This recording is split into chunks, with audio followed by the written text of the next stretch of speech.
Dans cette vidéo, je corrige la partie D du sujet de 2020. Donc, si vous n'avez pas encore fait la partie D, je vous conseille de mettre en pause et de faire le sujet, ensuite regarder la correction. Alors, il s'agit donc d'un exercice de géométrie. Alors, Madame Martin choisit d'installer un récupérateur d'eau sous la forme d'une pyramide tronquée, c'est-à-dire ici, vous avez une pyramide SABCD, donc de sommet S et de base rectangulaire ABCD. Donc nous avons tronqué, nous avons coupé cette pyramide avec selon un plan parallèle, selon le plan A'B', C', D'. Donc nous sommes venus trancher parallèlement à la base cette pyramide, selon ce plan. Et donc on enlève la pyramide, la petite pyramide. Donc la petite pyramide, c'est une réduction de la grande pyramide, puisque nous avons coupé selon un plan parallèle à la première. Donc le segment H', H' que vous voyez ici, il est bien perpendiculaire aux deux bases. Donc si je trace ici les deux diagonales, donc déjà le point H, il est à l'intersection des diagonales, et vous avez un angle droit ici. Ça veut dire que SH', c'est la hauteur de la pyramide réduite, et SH est également la hauteur de la grande pyramide. Voilà, donc voilà pour l'introduction. Alors, qu'est-ce qu'on nous donne comme dimension? Donc, on nous donne AB. Alors, AB, c'est la longueur de la base, la grande base, hein. Donc 1,9 mètres. Je vais le noter ici. Comme ça nous évite d'aller chercher à chaque fois les dimensions. AD, 92 cm. Alors, attention, il faut d'abord convertir. Il faut qu'on soit dans la même unité de partout. Donc, 100 cm est à mètre, c'est égal à mètre. Donc ici, je divise par 100, donc 0,92 mètres pour AD.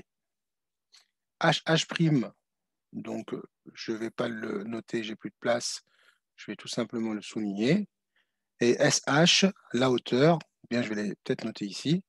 Donc SH, c'est la hauteur de la grande pyramide, égale à 4,6 mètres. Et HH', c'est 1,84, j'ai oublié le 4 mètres. Voilà, nous avons tout, on nous donne la formule, tout va bien. Donc attention, elle n'est pas toujours donnée, la formule. Alors comment la retenir, cette formule-là? C'est pas compliqué. Si vous multipliez la base, l'aire de la base ici, fois la hauteur, si je multiplie l'aire de la base fois la hauteur, étant donné que la base est rectangulaire, donc j'obtiens un pavé droit. D'accord? Si vous avez, on multiplie l'aire de la base ici rectangulaire par une hauteur, on obtient en fait un pavé droit. On obtient le volume d'un pavé droit. Or, c'est une pyramide, et la pyramide, elle perd de la matière. Plus on avance vers le sommet, plus on perd de la matière. Et on perd exactement 2/3 de la matière. Donc, ce qu'il faut, voilà, c'est comme ça qu'on retient qu'en fait, il nous reste un tiers, en fait. Donc, c'est l'aire de la base fois la hauteur, divisé par 3. Eh bien, on va appliquer cette formule-là pour calculer l'aire de la grande pyramide, le volume de la grande pyramide qu'on appellera V1. C'est la pyramide SABCD. Donc, R de la base fois la hauteur divisé par 3. Je vais remplacer. Donc, la base, c'est un rectangle, longueur fois largeur, donc AD fois AB, ou largeur fois longueur, c'est pareil, hein. Donc, AD fois AB, fois la hauteur dans la grande SH, divisé par 3. Donc, toujours, on l'écrit le calcul littéral, hein, en lettres, et après on remplace. Donc maintenant, ça y est, on remplace tout. Alors, AD, 0,92 fois AB. AB, 1,9 fois SH, 4,6. et on divise par 3. Et attention à la consigne, ici, on nous dit exprimer ça en mètres cubes arrondi au litre. Donc là, attention, il y a un petit piège ici, là. Qu'est-ce que ça veut dire en mètres cubes arrondi au litre? Eh bien, je dois me rappeler que 1 mètre cube, c'est 1000 litres. C'est-à-dire, dans un pavé droit, ou un cube, pardon, 1 mètre par 1 mètre par 1 mètre, je peux en verser au maximum 1000 litres. Donc, c'est-à-dire, si je fais la conversion dans l'autre sens, 1 litre, c'est le millième du mètre cube. Alors, le millième du mètre cube, je peux l'écrire 0,001. On est dans la colonne des millièmes, là, mètre cube. Ça veut dire, en fait, cette consigne-là, arrondir au litre, on va exprimer au mètre cube et on va arrondir à 10-3, c'est-à-dire à 3 chiffres après la virgule. Alors, si vous faites le calcul et si vous arrondissez correctement, on va trouver arrondi, exprimé au mètre cube, arrondi au litre, 2,680 mètres cubes.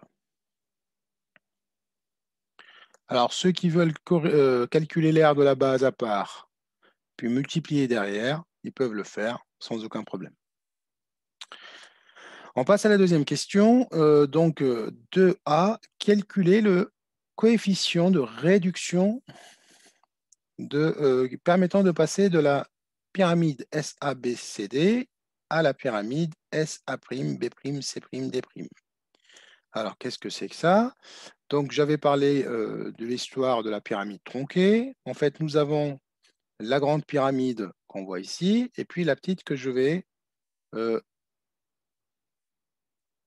hachurer un peu en bleu, là. Donc, voilà la petite pyramide. Donc, c'est une réduction parfaite de la grande. Donc, il y a un facteur de réduction qu'on appellera K, ce facteur de réduction.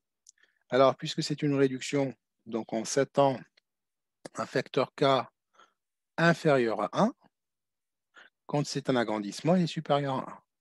Et ce facteur K, comment le calculer? En fait, on prend un côté de la pyramide réduite, et puis on prend sa dimension et on divise par la dimension du même côté dans la grande pyramide. Alors ici, on n'a pas trop le choix. Il va falloir regarder ce qu'on a comme dimension. Bon, aussi, en fait, si vous observez les dimensions qu'on a, donc AD, on n'a pas A'D', AB, on n'a pas A'B'. Par contre, si vous regardez la hauteur, nous avons SH et nous avons H'H. C'est-à-dire qu'on peut calculer SH'. La hauteur de la petite pyramide, ou de la réduction, c'est égal à SH moins ce morceau, cette longueur HHP.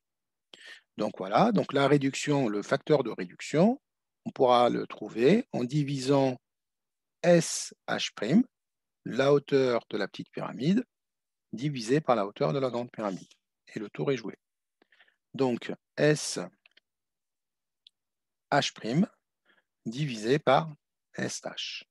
Or, SH', c'est tout simplement SH moins H'H, c'est ce que je viens de dire, et on divisera par SH.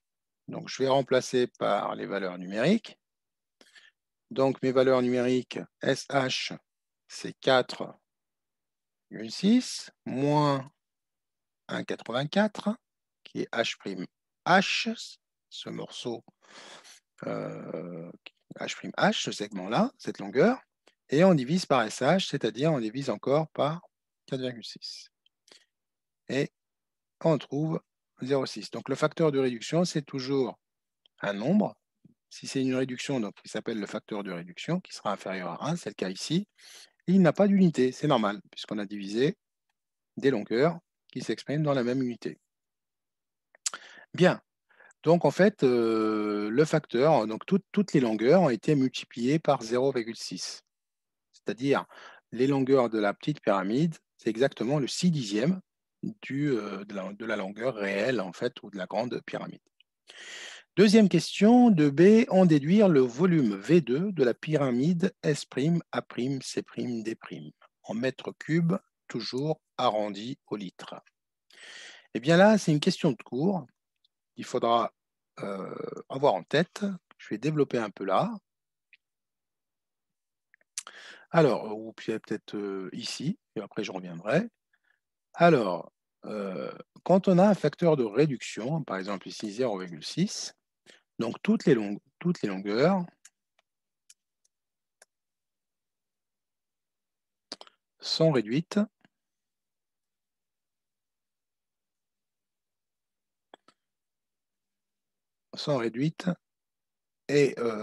c'est-à-dire, qu'est-ce que ça veut dire réduite? Multipliées par 0,6. Étant donné que c'est inférieur à 1, donc la longueur qu'on obtient est inférieure à 1. Mais attention, plutôt, les aires, attention, les aires, c'est-à-dire les surfaces, seront multipliées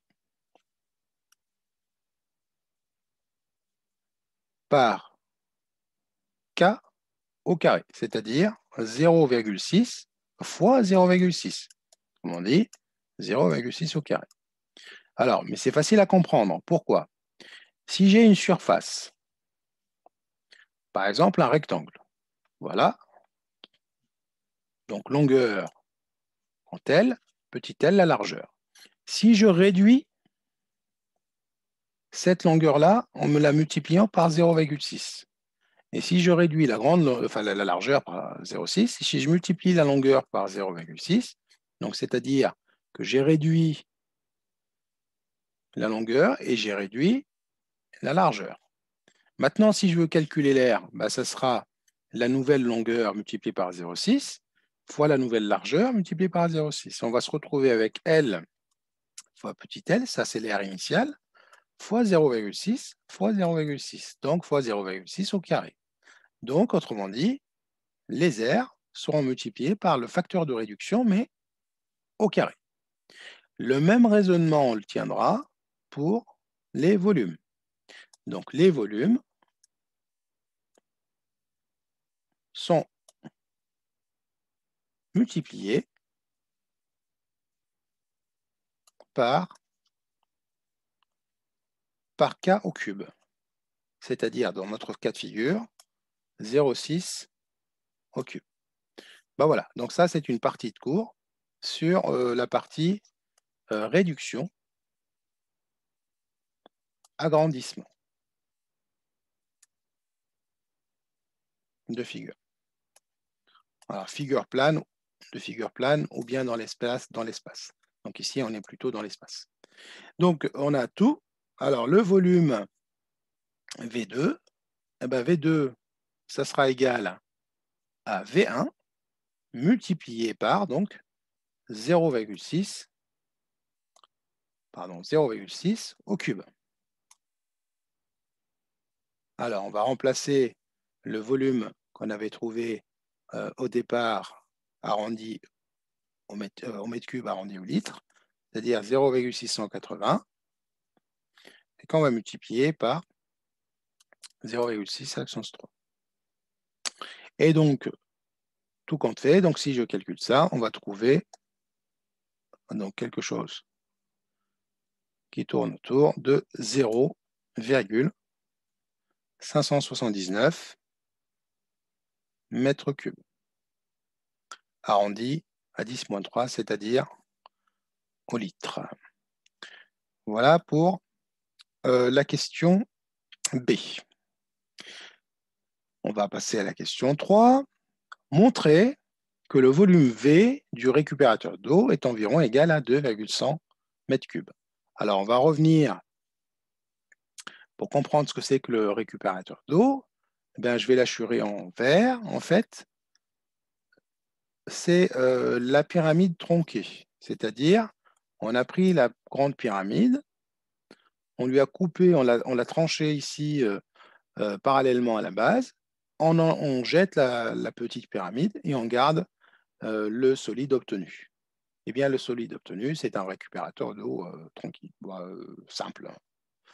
Donc, cette forme-là, si je veux calculer son volume, c'est tout simplement, c'est V2, plutôt V1, la grande pyramide, le volume de la grande pyramide, moins le volume de la petite pyramide. Eh bien, on va appliquer tout ça. Donc, ça sera égal à V2. Donc, V égale à V2, pardon, V1 moins V2. Le V1, c'était 2,680, donc moins 0,579. Et on va trouver égal à 2,101 mètres cubes. Toujours arrondi à 10-3. Voilà pour la question 3, qui n'est pas du tout difficile, c'est dans la logique, dans la suite logique des questions. Quatrième question. Alors, pour la quatrième question, Madame Martin possède un arrosoir d'une capacité de 12 litres. Alors, information importante, 12 litres. Donc, son arrosoir, il a une capacité en litres égale à 12. OK. Alors, qu'est-ce qu'on nous demande? Calculer le nombre d'arrosoirs qu'elle peut remplir complètement. Donc, supposons qu'elle a rempli son récupérateur d'eau, combien, à partir de son récupérateur d'eau, va-t-elle pouvoir remplir son arrosoir? Eh bien, on sait que le récupérateur d'eau a un volume de 2,101 m3. On va tout simplement le convertir en litres. À mètre cube, on a dit que c'était 1000 litres. Donc ça nous donne 2101 litres. À partir du moment où j'ai converti ça en litres, eh bien, le nombre d'arrosoirs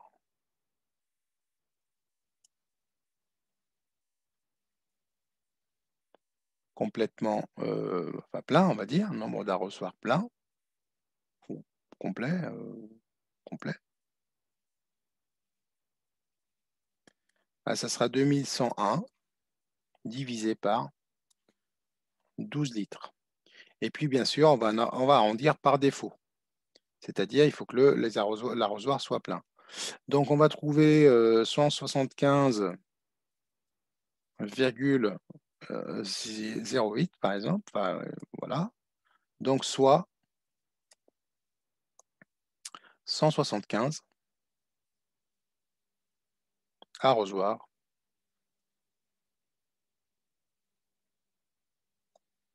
remplis complètement.